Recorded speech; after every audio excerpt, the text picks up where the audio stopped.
ஒரு நடிகனின் கதையல்ல இந்த வீடியோ. ஒரு முழு தலைமுறை வளர்ந்த கதை. நம்ம யாருன்றது முக்கியம் இல்ல, நம்மளால என்ன முடியும்ன்றதுதான் முக்கியம். இன்று தளபதி என்று அழைக்கப்படும் விஜய் ஒரே நாளில் இந்த இடத்துக்கு வரவில்லை. 1984 விஜய் முதன்முறையாக திரையில் தோன்றினார். அப்போ அவர் ஹீரோவாக இல்லை, ஒரு குழந்தை நட்சத்திரமாக நடித்தார். அந்த வயதிலே கேமரா முன்னாடி நின்றாலும் அவர் கனவு அப்போதே பெரியது. ஹீரோவாக அறிமுகமான பிறகு வெற்றி அவரை உடனே அணைத்துக் கொள்ளவில்லை. டைரக்டர் மகன் நடிக்க வராது, ஹீரோ மெட்டீரியல் இல்லை, அவர் காதில் தினம் தினம் ஒலித்து கொண்டிருந்தது.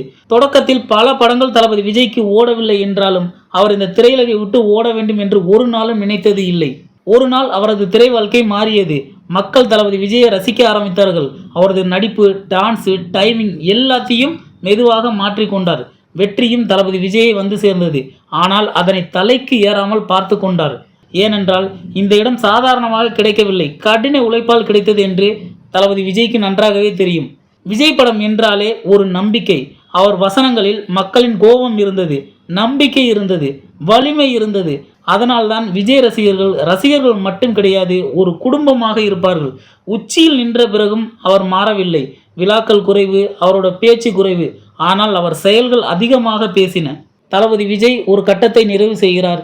ஜனநாயகன் ஒரு படம் மட்டுமில்லை, அது விஜய் நடந்த முழு பயணத்தின் பயணம்.